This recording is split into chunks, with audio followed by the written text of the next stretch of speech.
My name is Marcus, and I started my company in my parents' garage with nothing but a laptop and a dream. Today, that company is worth $50 million. But getting here meant enduring years of my family's constant criticism and doubt. The sound of my mother's heels clicking against the concrete floor of our garage had become a dreaded morning ritual. Like clockwork, she'd appear at 9 a.m., arms crossed, disappointment etched on her face. "Still here with your computers," she'd say, eyeing my workstation with disdain. "Your brother just performed his third successful surgery this month, and what exactly are you doing?" I tried to explain about the software I was developing, about the potential of artificial intelligence in cybersecurity.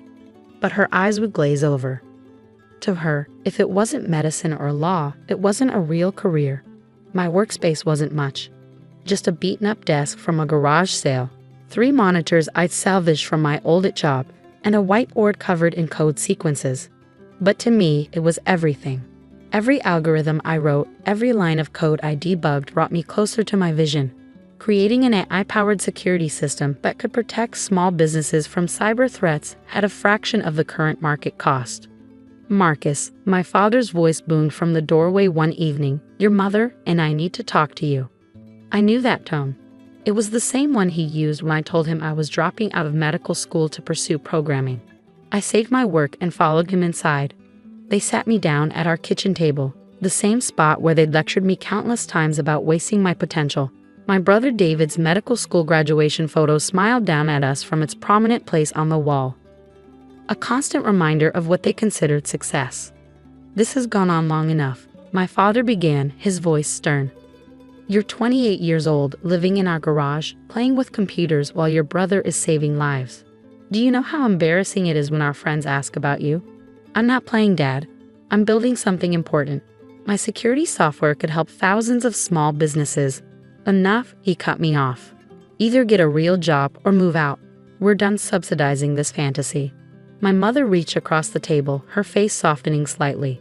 "There's an opening at Uncle Phil's accounting firm. He's willing to take you on, train you properly. You could have a stable career, maybe meet someone nice." I stood up, my chair scraping against the floor.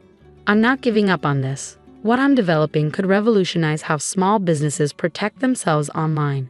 Just give me 6 more months." "6 more months of what?" My father's voice rose.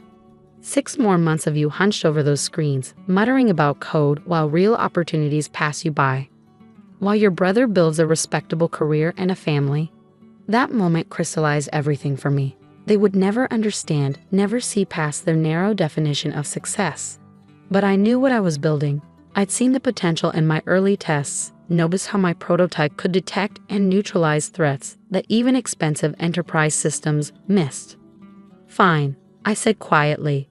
"I'll pay rent. $500 a month for the garage space, but I'm not quitting." They exchanged glances, clearly not expecting this response. My father opened his mouth to argue, but my mother placed a hand on his arm. "Fine. $500 a month, but don't expect us to keep defending your choices to the family." I nodded and walked back to my garage office. That night, I worked until sunrise, fueled by a mixture of determination and defiance. I knew my system worked. I'd already implemented early versions in 3 local businesses, protecting them from attacks that would have otherwise crippled their operations. What my parents didn't know was that I'd already caught the attention of several tech investors. My inbox held messages from venture capitalists interested in my unique approach to AI-driven security. But I wanted to perfect the system before seeking serious funding. The next few months passed in a blur of coding sessions and client meetings disguised as job interviews to keep my parents from asking questions. Every success, every small breakthrough was met with the same response. "That's nice, dear. Did you hear David just bought a house?" Then came the morning that changed everything. I was debugging a new feature when my father burst into the garage, his face ashen. "The company were being hacked. Everything's locked up."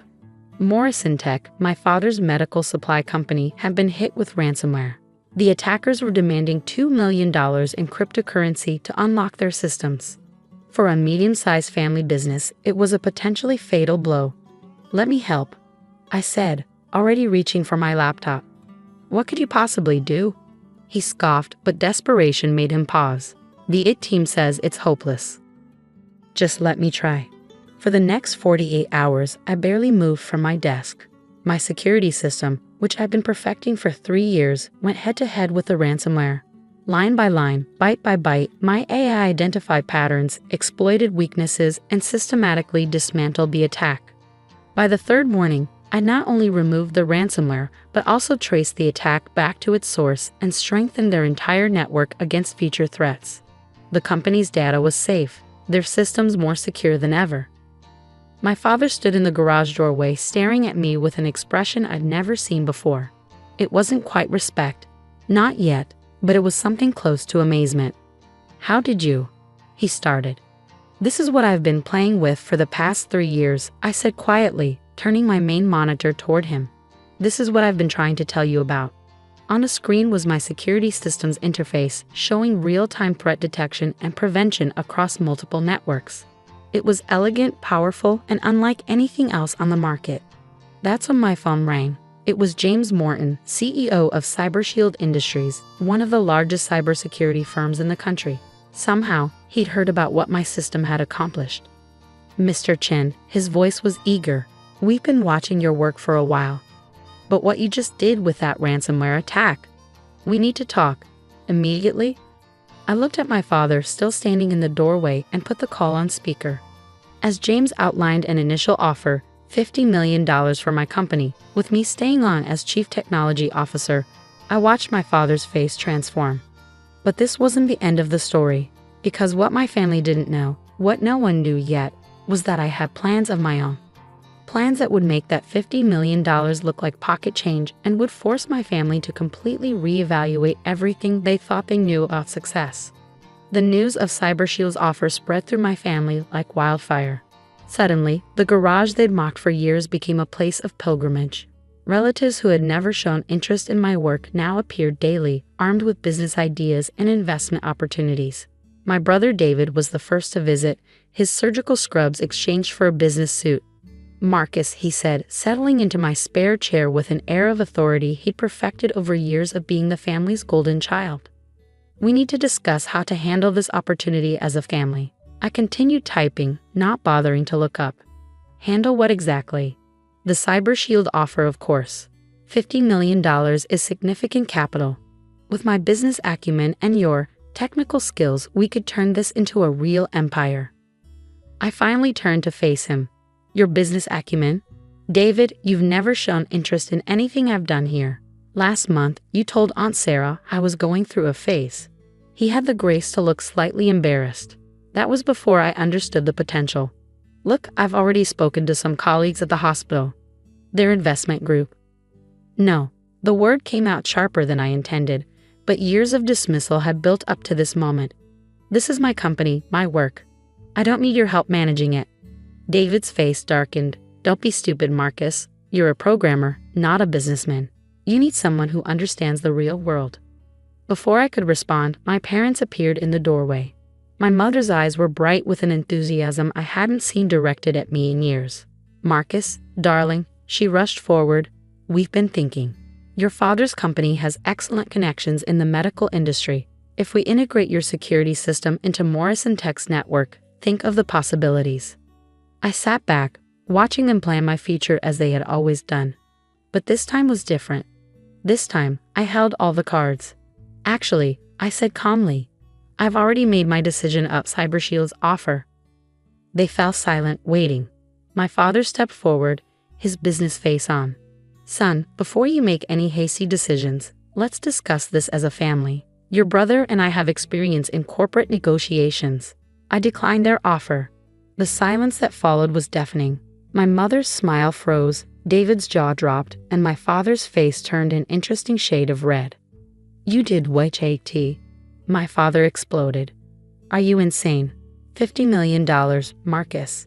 Do you have any idea what that kind of money means?" I stood up, walked to my whiteboard, and erased a complex diagram I'd been working on. "I know exactly what it means, but what you don't know is that while you were all dismissing me as a failure, I wasn't just building a security system. I was building an empire." I turned on my main screen, displaying a familiar logo. Morrison Tech's competitor, Allied Medical Supplies. 2 months ago, Allied experienced a devastating cyber attack. Their stock plummeted. Their clients fled, and they were desperate for a solution. My solution. Understanding began to dawn on my father's face.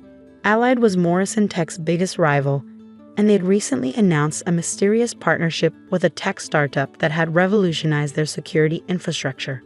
That startup, I continued, is mine, but not under my name. I incorporated as Phoenix Digital Solutions, and I own 51% of Allied Cybersecurity Division. Their stock has tripled since implementing my system. David sank into a chair. But that would mean. It means Phoenix Digital is now valued at $200 million, and that's just the beginning. Last week, 3 more major medical supply companies signed contracts with us. Morrison Tech is now the only major player in the industry not protected by my system. My father's business instincts kicked in. Morrison Tech needs that protection. We'll buy it. Name your price. I smiled, remembering all the times he told me I didn't understand business. That's not how this works anymore, Dad. You see, tomorrow morning, Allied is announcing a merger. They're acquiring Morrison Tech.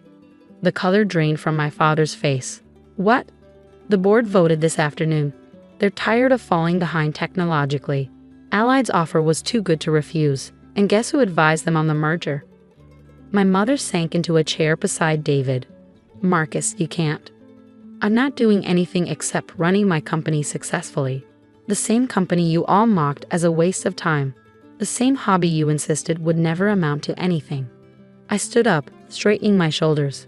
Tomorrow, I'm moving my operations to our new headquarters downtown. The garage that was my home for 3 years, that you saw as a symbol of my failure, will become a testament to what happens when you believe in yourself, even when no one else does. David found his voice first. This is revenge, isn't it? For all the times we compared you to me? I shook my head. No, David. This is business. Something you all insisted I knew nothing about. Though I have to admit, the irony isn't lost on me. The son you were so ashamed of now owns the company you spent 30 years building. My father stepped forward, his face a mix of anger and something else. Respect, perhaps, or fear. What do you want? Nothing. Morrison Tech will be in good hands with Allied. I'll make sure of that. The employees you've always protected will keep their jobs. The company will grow. The only difference is that now, success will be measured by innovation, not tradition. I began packing my equipment, each piece a reminder of the nights I'd spent building my dream while they slept soundly, convinced of my failure. You know what the funny thing is? If any of you had bothered to really look at what I was doing, had shown even a fraction of the interest you're showing now, things might be different. My mother wiped away tears. We were just trying to protect you, to make sure you had a stable future. No, I cut her off gently. You were trying to make me fit your definition of success. But success doesn't always wear a white coat or carry a briefcase. Sometimes it wears headphones and works out of a garage. As I loaded the last box into my car, my father called out, Marcus, wait. What happens now? I turned to face my family one last time, standing in the garage doorway where they doubted me so many times. Now I'm going to do exactly what I've been doing for the past 3 years. I'm going to change the world, one line of code at a time. The only difference is, now you finally understand what I've been trying to tell you all along. The next morning, as Allied announced the Morrison Tech acquisition, my name appeared in headlines across the business world. The garage that had been my sanctuary became a symbol of innovation, featured in business magazines and startup success stories. My family? They had to adjust to a new reality. One where the son they dismissed as a failure had not only succeeded, but had surpassed their wildest expectations. David still practices medicine, but he stopped comparing our paths. My parents had to accept that success comes in many forms, and sometimes the greatest achievements grow from the seeds of doubt. As for me, I kept the garage key, not out of sentiment, but as a reminder that sometimes the greatest ventures start in the humblest places. And sometimes, the best revenge isn't proving others wrong. It's proving yourself right.